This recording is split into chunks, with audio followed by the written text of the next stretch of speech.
In July of 1983, Sega released its first dedicated home console in Japan, the SG-1000.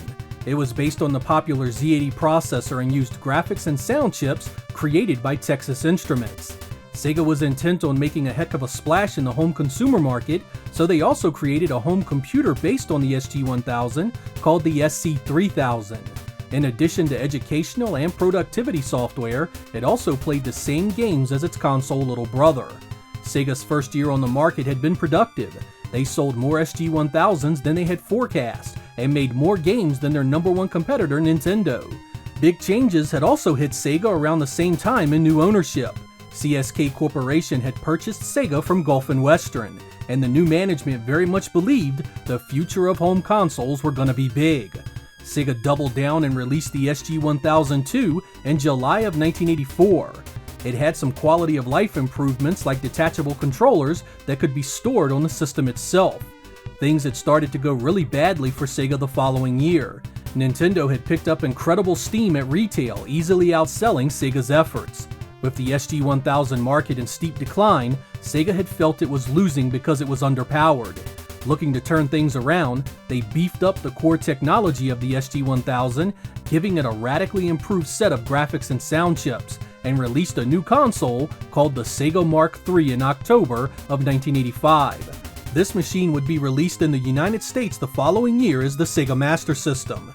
In this episode, we will be looking at how things went for this device in America, some of the games it received in its lifetime, and ultimately how it all ended. I hope you guys enjoy the final days of the Sega Master System.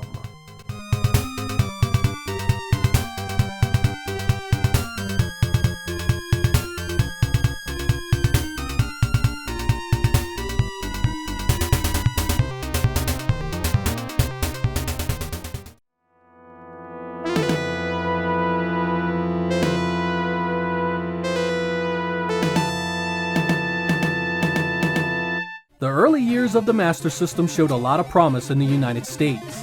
In 1986, we got great games like the Shoot 'em Up Choplifter, a port of Sega's arcade game, which was a remake of the classic home computer release. The side-scrolling action and one-on-one fighting of Black Belt came out that same year, a westernized version of the Japanese Hokuto no Ken, Fist of the North Star. The ever-popular Alex Kidd in Miracle World made its debut as well, and while I didn't much care for it, there are Master System fans that swear by its gameplay variety and challenge. The classic run-and-gun action of the Ninja showed up at the end of the year, as did the movie license Rambo: First Blood Part 2.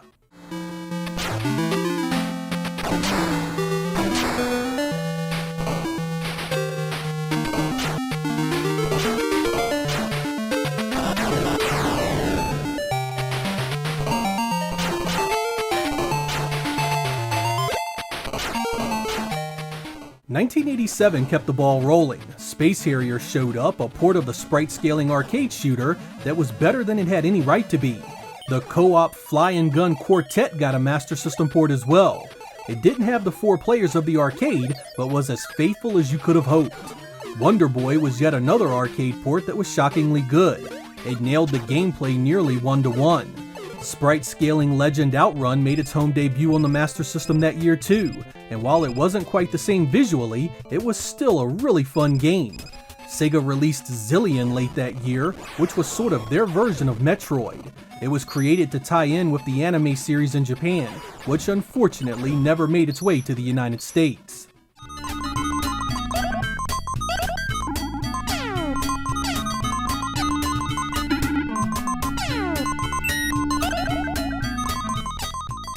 As fun as some of those games were, it was 1988 when the Master System really hit its stride. Zaxxon got a release for the 3D glasses and was nothing short of phenomenal. It made owning those things worth it all by itself. Space Harrier 3D showed up shortly thereafter, giving you something else to play in 3D. Kenseiden, the side-scrolling action adventure that sees the samurai Hayato battling to recover the scrolls of his ancestors. The epic ninja game Shinobi showed up that year as well. This was one of the platform's defining games, and while the port differed from its arcade cousin quite a bit, it was still nothing short of incredible. The RPG Phantasy Star released soon after, giving Master System owners a sprawling and engaging tale of a planet locked in civil war, and your efforts to overthrow its mad king. The end of the year was a thrill ride of high-profile releases. You got an arcade port of the beat-em-up Double Dragon, as well as a port of the excellent shoot-em-up R-Type.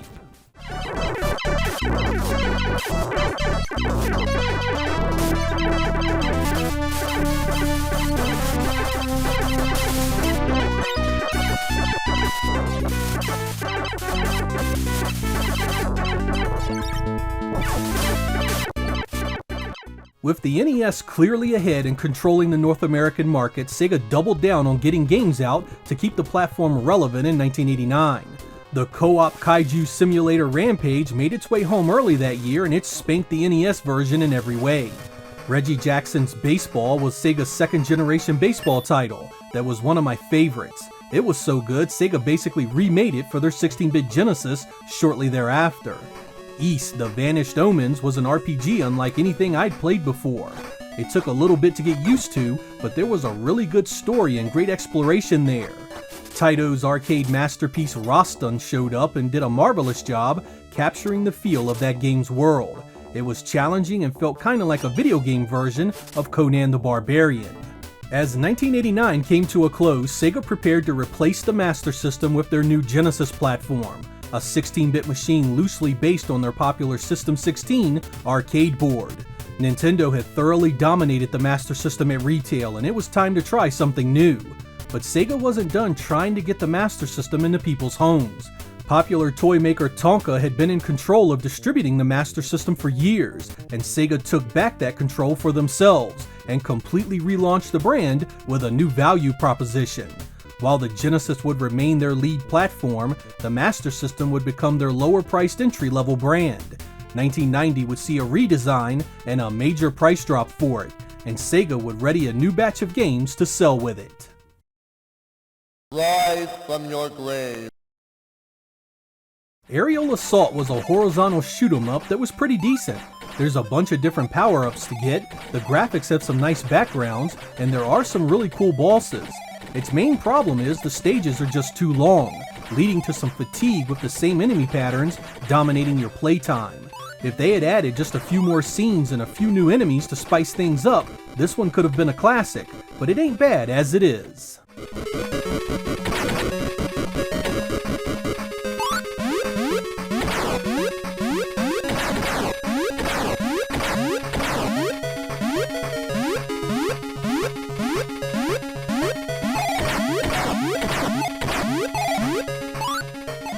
Sega was trying like hell to milk Mike Tyson's defeat, so they rebadged heavyweight champ as James Buster Douglas's Knockout Boxing in 1990.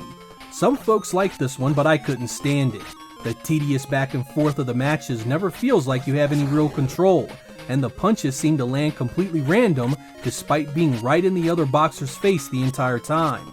It looks good, but I just couldn't find a lot to enjoy here. The Genesis version was shallow as well, but at least your punches had some weight.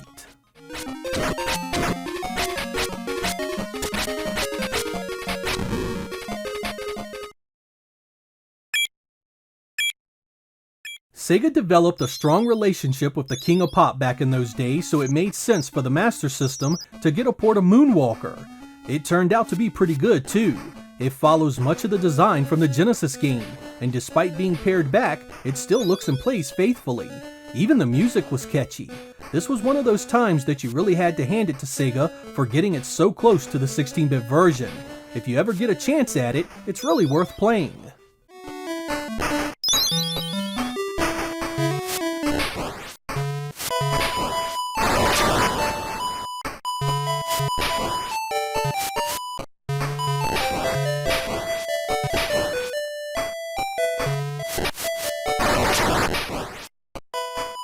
Believe it or not, Tiertex gave us an unbelievably solid port of Paperboy that year. Next to the arcade, you just had to be impressed. The color was great, the scrolling was smooth, and the gameplay was spot on. At a time when most arcade ports were butchered on 8-bit machines, the Master System stood apart with excellent results.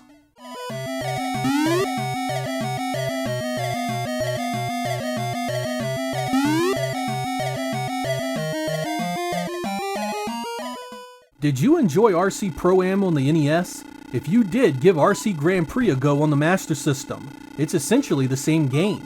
You get an overhead racer where you can win money to upgrade your ride. Tracks get more complex as you play, and there are a ton of them. It's not especially deep or well playing, but it is fun for a few laps here and there.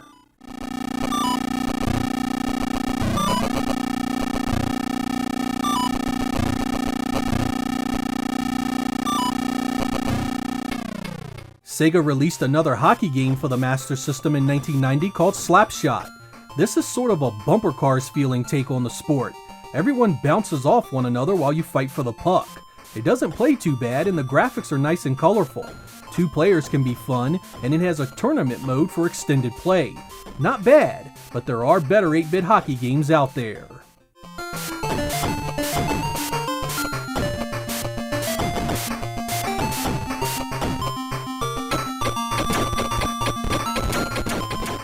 Dead Angle was an interesting port of the arcade game of the same name. It's kinda like Dynamite Duke but set in the 1930s. You control both a crosshair and your character's silhouette as you move around the screen.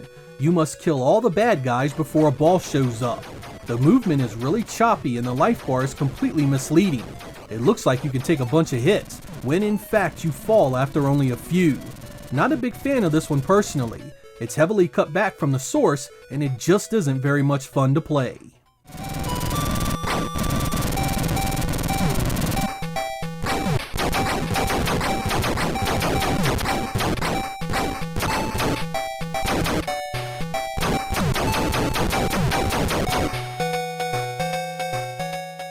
Oh man, did Sega have their work cut out for them porting Golden Axe to the Master System. It uses the same 4 megabits as the Genesis version, but gets a bunch of cutbacks. You can only play as Axe Battler, and it's only 1 player. If you only had a Master System, you likely found some fun in it, but Genesis owners had a good laugh at this game's expense.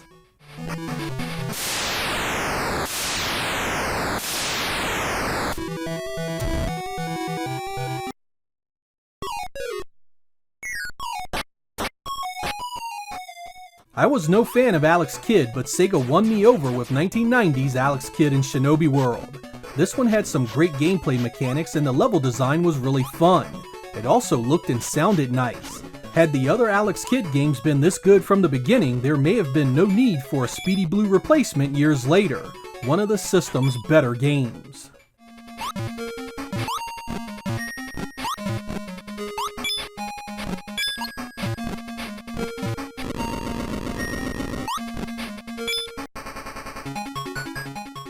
You'd think columns would be purely forgettable on the Master System, but it's actually not bad at all. Flash Columns is here, and you can change the puzzle pieces, and it sounds great too. Not a bad version at all.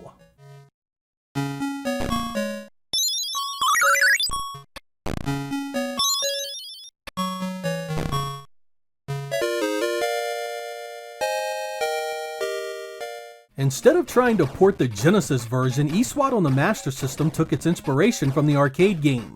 Fight your way across various locations in a cyber suit that breaks away as you take damage. Take too much and you're toast.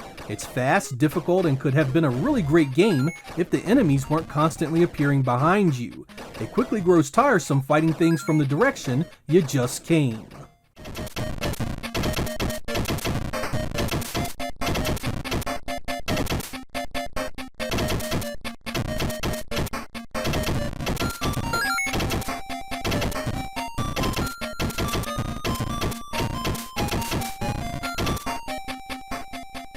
I'll let you guys in on a little known fact. I really dislike racing games with permanently split screens, even in the 1-player mode.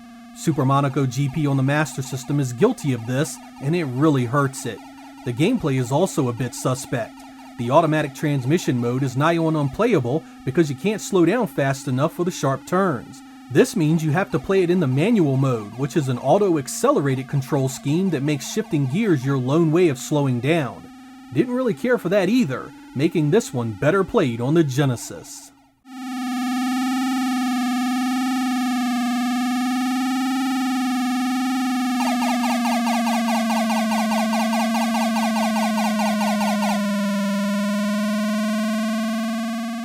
"1990 ended with an 8-bit version of Joe Montana Football. Sega was clearly inspired by Tecmo Bowl's gameplay in this one. but it misses the mark in a number of areas. There's no league license, no player's license, the gameplay is slower, and the music is nowhere near as catchy. It isn't a bad 8-bit football game, but there are certainly better ones out there. It had the building blocks of something special, but the end product just fell flat on its face.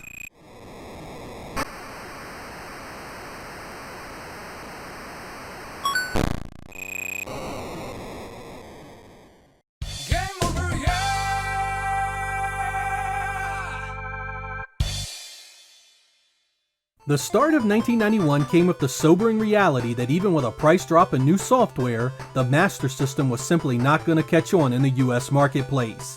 The Super Nintendo was about to launch, so Sega shut down any more attempts to push the Master System hardware and software. There were 7 games slated to be released when this decision came down, so Sega wrapped up their development and shut down North American distribution entirely. These were the final games for the platform. Dick Tracy was an interesting movie license on the Master System. It tried to copy the Genesis version nearly stage for stage and with very similar gameplay.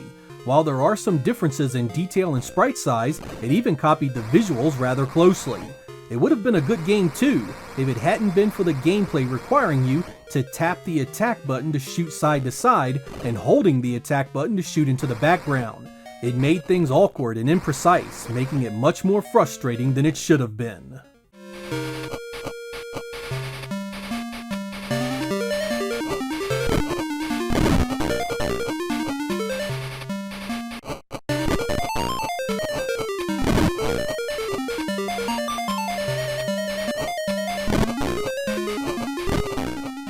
Sega continued to utilize their Genesis licenses for the Master System with Ghouls and Ghosts.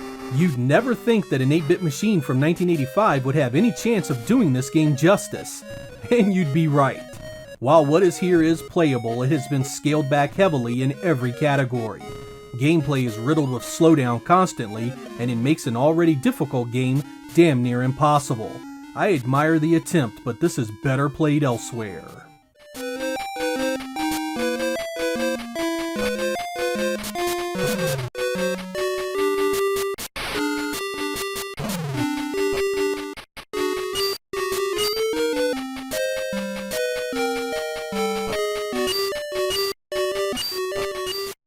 Now this is the kind of stuff that sells hardware. Castle of Illusion was a killer addition to the Master System library. Incredible experience top to bottom. It looked good and played even better. The level design left most platformers in the dust, and while it was short, it was one heck of a ride all the way to the end. A must-own for fans of these kinds of games.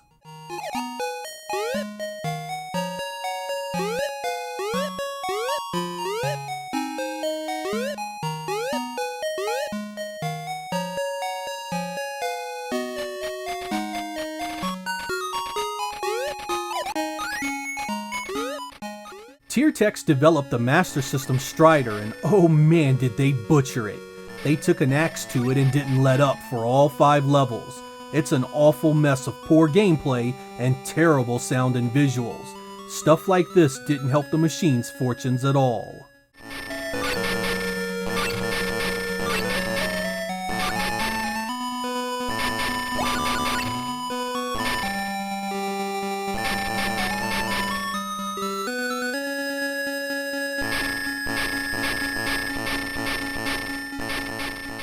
Sega wanted a game that looked and played like Zelda, and it came in the form of Golden Axe Warrior. Played from the top-down perspective, you adventure all over looking for dungeons, items, and the 9 lost crystals to defeat Death Adder. It looks and plays great, and every bit as good as its inspiration. There weren't a ton of action-adventure games on the platform, so this one was quite the welcome surprise.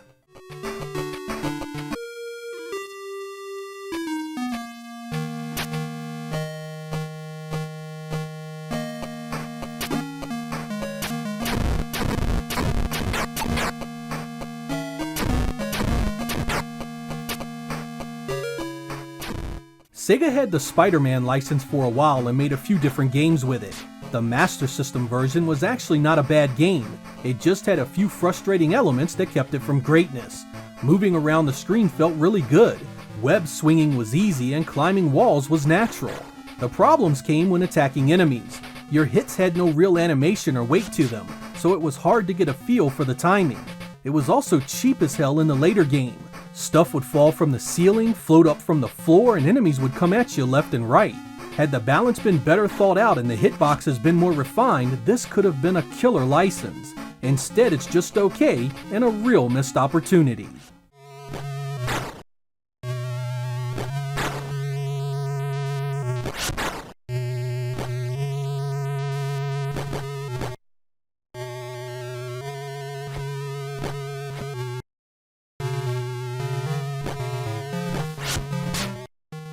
The final game released in the United States was none other than Sonic.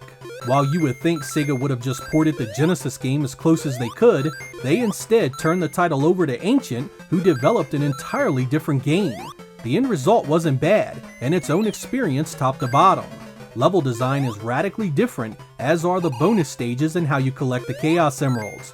Here, the bonus stages are for extra continues and lives, and the Chaos Emeralds are actually found during certain stages. It's a lot more challenging than the 16-bit version, which again lends quite a different feeling to it. The performance does suffer here regularly, with bouts of slowdown near constantly in certain areas. It's a black mark on an otherwise fun adventure.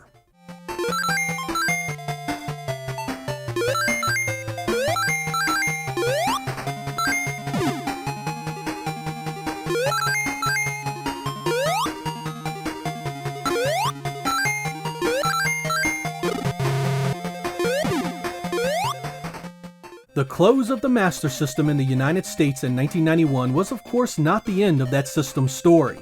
It went on for another 4 years in Europe and even longer in Brazil. There's no getting around the fact that the platform got slaughtered in North America, however.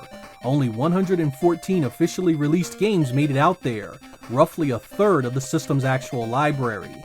Even with Sega's reboot and new marketing campaign in 1990, it still sold poorly and was quickly relegated to the bargain bin. In fact, Sega was so eager to close out the North American market the following year, the final 4 US releases were just European versions with a new UPC sticker on the back of the box. While the Master System had a number of great titles, the popularity of the NES was just too much to overcome.